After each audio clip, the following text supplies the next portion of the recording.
He is a god of the game. That's the sound of CSK lifting their fourth IPL title. An impressive overall performance saw the Yellow Dad Army beat the in-form KKR. What's next for all these teams and who are going to join these 8 teams in the next season? Talking about next season, the NBA season is going to start and what we can expect out of that. To round up, we will look at the World Cup qualifiers, weekend games and India's performance at the Thomas and Uber Cup. Let's go! Absolutely world class! Hello and welcome to episode 39 of Sports Charcha, where we are recording right after the IPL 2021 finals. It's Saturday morning or whatever you call it, Friday night, 12:15 a.m. So Ishan, hard luck KKR, but yeah, the better team won today. Yeah, I think CSK post the restart of the IPL has just been the most dominant team in a way. You could say Delhi, for example, but I would say the most consistent.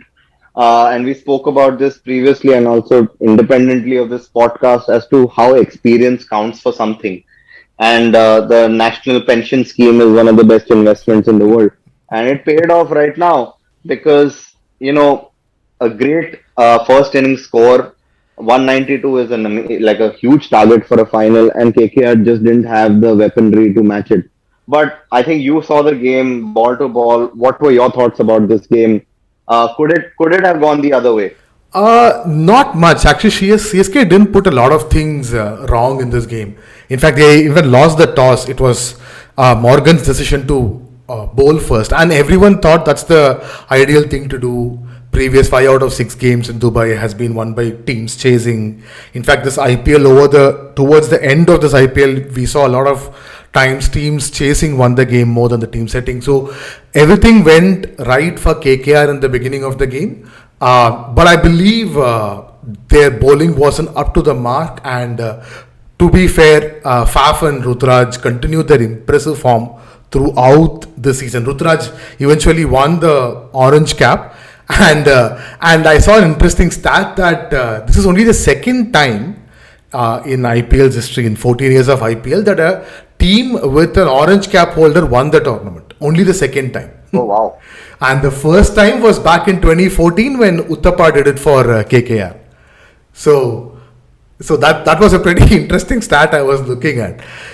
So these two played really well, and I thought Morgan wasn't up to the mark. There were some fielding misses. Something was missing with the KKR team, and the way Uttapa came and played, I honestly thought Suresh Raina's injury is a blessing in disguise. And now I don't even know whether it was actually an injury or he was asked to sit down and let Uttapa play. That actually made a lot of difference. Raina was doing nothing, but Uttapa came and played to crucial knock. And yeah, that's as you said, 192. It's a very tough score to chase and win. KKR has done it twice actually. Eventually, KKR is the only team who have done it before. And they started off very well, but one wicket fell, and then KKR's middle order was exposed too early. And we saw how KKR's middle order was in the last 2 games. So yeah, CSK. So I have a few questions about this IPL, and I believe personally it's been rather entertaining post the restart. I think the first half of the IPL was pretty dry, not too many people watching it as well. But I think the second half, just because it was a shorter format, fewer games and direct playoffs actually enhanced the viewer experience. But I'm going to ask you a couple of questions and just ranking questions. Who, according to you, were the top 3 most impressive players out post the restart of the IPL? Standout players for you. So post the restart, so you're talking only about the UAE leg. I think the first name has to be Venkatesh Iyer. I mean, he just came out of nowhere. He to me looked like a love child of Sadagopan Ramesh, a bit of Ramesh in him, and like a bit of Klusner in him. I don't know how to exactly articulate it. I mean, people who have seen Klusner, people who have seen Ramesh might understand what I am saying, but what an effective player, what a confident player. I've never seen a player starting his IPL career with such panache, with such chutzpah. It was impressive. So Venkatesh Iyer number 1. Ruturaj Gaikwad has been supremely impressive, as we said, orange cap holder. So Ruturaj should be number 2, I would say. And the third player, Third player could be, I think Harshal Patel continued to impress. He continued to bowl very well. So I'll probably take Harshal Patel as the third one. Now let me reverse it. Who were the 3 failures? Oh, failures. Man. I mean, this seems to be like a very soft target.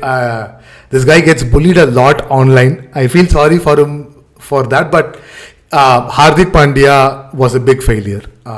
He's a very important player, not just for Mumbai Indians, even for the Indian T20 setup.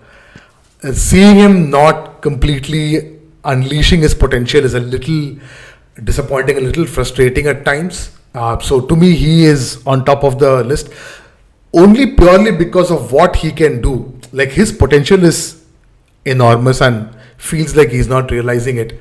So Hardik Pandya is definitely on top. Number 2 and 3, if I can think of very quickly, Kohli kind of came well towards the end, but he wasn't very impressive as a captain. So Kohli, I might say, and to an extent Sharma also. In fact, these names are more problematic because these guys are going to play for India in the next week. In fact, in the T20 World Cup. So yeah, the top players didn't come out well at all. I just to add to that, I would say I was pretty disappointed with Owen Morgan as a player, as a contributor, as well as a captain. Interesting. He got pretty lucky with really rare performances. If you in the last game in the semi-finals, 6 of the second last ball when they choked basically. They just got lucky. Otherwise, Delhi would have gone through. They had 12 runs to win in 4 overs or something, and they almost blew it. And that includes Owen Morgan getting out.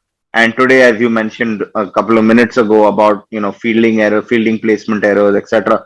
I think he got quite lucky. It went unnoticed, but I think for a player of his stature, he really underperformed. Yeah, actually, when you said, I wasn't thinking, for some reason, I wasn't thinking overseas player. I was thinking Indian players only. But yeah, very interesting point. Yeah, I know your intentions. World Cup is coming up. You are being a little selfish. But I'm going to ask you an interesting question because I watch a lot of American sports, and when a season ends, the main focus is on squad rebuilds. So I'm going to ask you, which team, according to you, needs a massive overhaul or a refresh to get back in shape for the next season of IPL? So one thing should be, one team which actually needs a lot of changes is Rajasthan Royals. Rajasthan Royals have always been a team. You will never see a lot of consistent players across years for Rajasthan Royals. They have been chopped and changed a lot. Most of their players haven't continued playing with Rajasthan Royals for more than 4-5 years. So that's one team. I don't think they will even retain 3 players. A team can retain up to 3 players if I'm not wrong.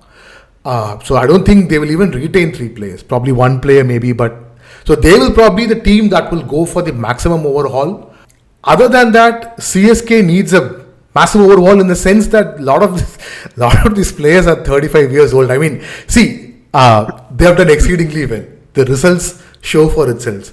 3 finals out of 4 seasons, 2 victories in 4 seasons. You cannot really pinpoint that this is not working, but there are certain obvious evidences on the field. When you see the difference between Ruturaj Gaikwad fielding in the outfield versus Ambati Rayudu running after a ball, there is a massive gap in terms of fitness and fielding capability. So hopefully they address that. So I would say Rajasthan Royals, CSK. Obviously all the teams will go through a massive overhaul. We are going to get 2 new franchisees also. So it's going to be a very interesting auction this time. It's going to be one of those 2-3 days massive auction that keeps going on and on. That's all we have for the IPL. It's been a great season. Congratulations again to the Chennai Super Kings. Hard luck, Kolkata Knight Riders, and also hard luck, Delhi Daredevils and my favorite Ricky Ponting. I really wanted them to do well. But, as Bala just said, The draft's going to happen. 2 new franchise clubs. It's going to be really exciting next season to see what happens. I hope there are no Kochi Tuskers coming up because we know how that went. So yeah, let's see how it goes.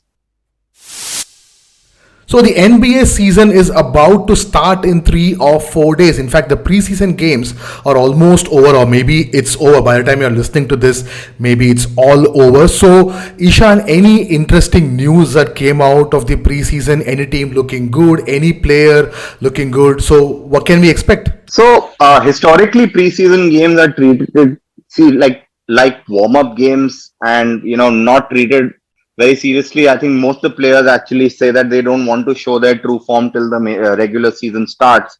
Primarily because there are 82 games in a regular season, so you have enough time to gel and start getting the hang of playing with each other. But the startling fact for me was when I saw a couple of games, my team, the Los Angeles Lakers, they've actually done quite a big reshuffle. They've got a number of veterans in, as well as a big signing, Russell Westbrook coming in from the Houston Rockets. And please note, Russell Westbrook is one of the greatest point guards in history. He has averaged a triple-double for the last 2 seasons. It's never been done before. For people who you don't know, a triple-double, why is it so amazing?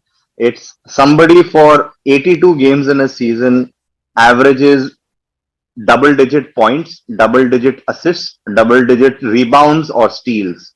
So 3 stats double for 82 games as an average.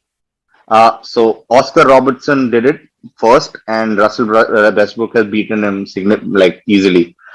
So he's joined the team. They've not gelled well at all so far. LeBron James, Russell, it'll take time.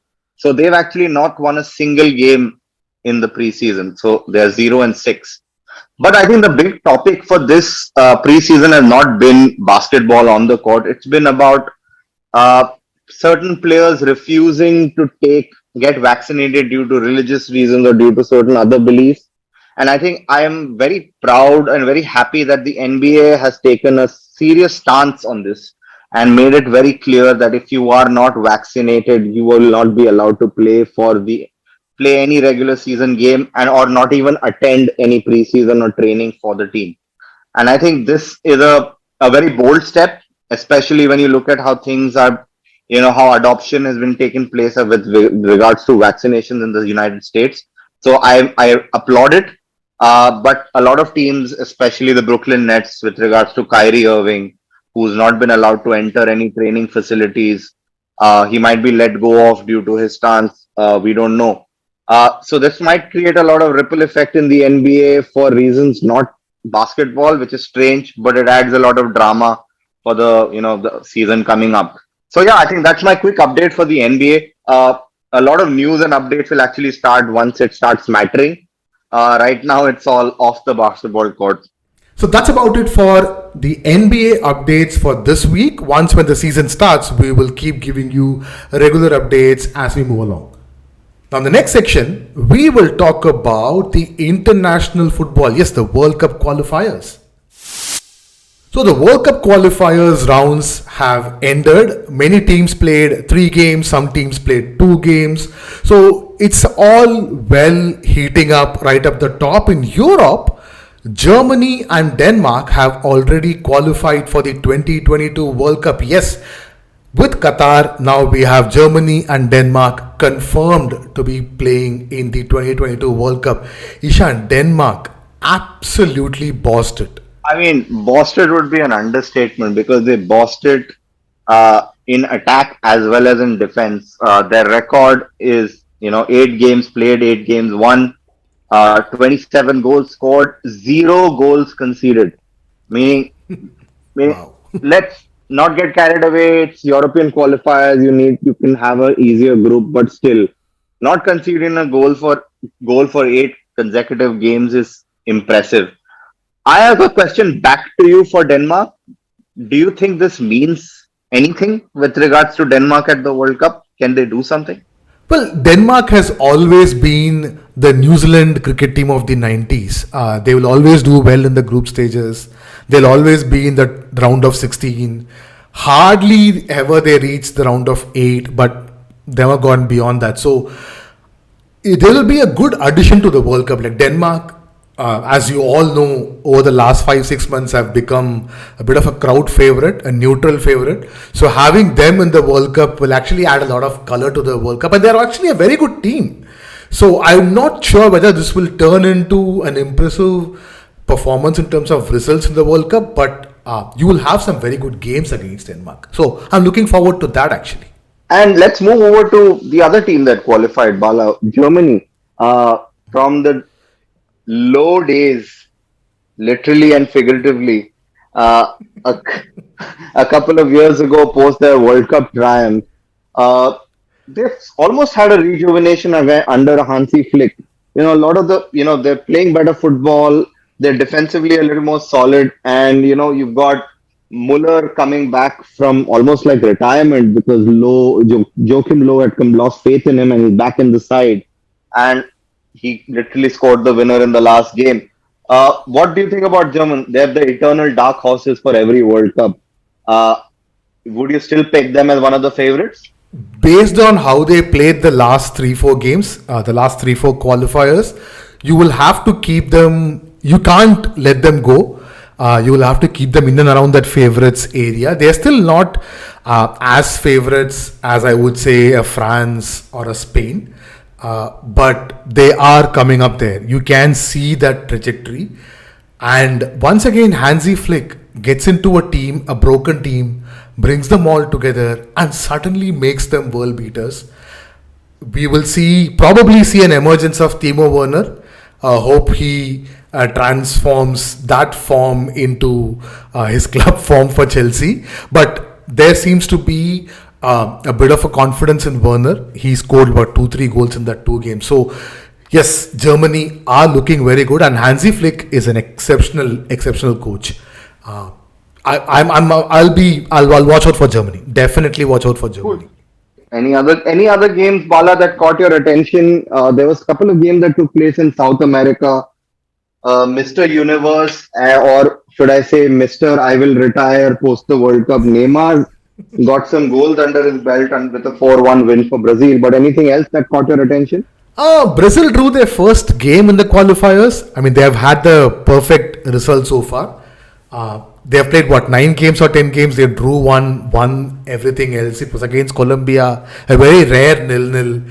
They have been absolutely top notch. If you just remove, I mean, it's very easy to say right now, but if you just remove that 1-0 loss to Argentina in the Copa America finals, Brazil have been on absolutely beautiful form. They are scoring goals, their defense is strong, and they have embarrassment of riches in midfield especially. So they are a very, very, very strong team. We were just talking about favorites. We were just talking about France, Spain. If Brazil can get their act together, they kind of seem to take it too easy, too casual. Sometimes they lose their discipline on field. But Cheech has been exceptional for Brazil. So with Germany, I would say Brazil, I'll watch out. And Argentina, not very far. But yeah, Brazil definitely the favorites. Argentina again are favorites to qualify. So South America, no big surprises actually. So international football, as we were just discussing, is over for now. So we are back to our regular club football action. So this weekend, in terms of the magnitude of the games, there aren't much big games. I mean, we're not talking about a Clasico. In fact, Clasico is coming the week after that. We'll talk about that in the later episode. But in terms of big clashes, there aren't many. So what we have done is we have picked 2 games each. Ishan and I will talk about the 2 games that we think are worth watching and why we think they are worth watching. So Ishan, why don't you start? What's your first game? I think the first game I'm really looking forward to is Valencia versus Barcelona. Both teams struggling right now, to be honest. When you look at Valencia play, you would not see that they are 8th in the league because they've been playing some great football, but just the results have not gone their way and their defense is pretty weak. But Barcelona, on the other hand, the only way I feel, only direction they can go right now is up because they've been so poor. And what's going to be interesting is that most of their squad were superstars in the international games. which we've had in the last couple of weeks. If you look at the likes of Gavi, even Sergio Busquets for Spain, he literally had a masterclass in midfield play in the last game for Spain. You look at De Jong and Depay; they've been scoring goals for fun. So it's going to be interesting if they can bring that onto their club game under Barcelona, because Barcelona desperately need a win. They're on a back of two back-to-back defeats with Atletico Madrid and Benfica. So they really need a win right now, because Champions League football is going to come up and they are literally at the bottom of the table. So this is a game which is going to be exciting. Valencia Barcelona, like a Valencia Madrid, is always end-to-end stuff. Really looking forward to it. My prediction, by the way, goes to Valencia, not because I'm a Madrid fan, but I think Valencia still, I think, are a good team to watch and they play really well. That's my game. And before I get to my second game, Bala, what do you think? Which is your first pick? So my game is on Sunday night, 7 p.m. It's between Leverkusen versus Bayern. It's the Bundesliga game. The reason is very simple. These are the top two teams right now in Bundesliga. Bayern, 7 games, 16 points. Leverkusen again, 7 games, 16 points. This is turning out to be a very, very tight game. Bayern just lost their first game before the international break. So this will be very crucial for them to win this game against Leverkusen. And other important point is a player from Leverkusen, watch out for him, Florian Wirtz. He's I think 19 or 18 years old or something. Exceptional player. He is supposed to be Kai Havertz's replacement for Leverkusen. So watch out for Wirtz. He's making a lot of noise in Bundesliga right now. Is Wirtz a Vikasat Roop of Havertz and Werner? Oh, okay. Hopefully. But I also have a player to watch out. You might have not have heard of him. Called Robert Lewandowski. He plays for Bayern Munich. Unknown player, probably winning the Ballon d'Or small award, IFA award for football, given by the media. But yeah, I think he can also play a pivotal role in that game. Not scored for a while.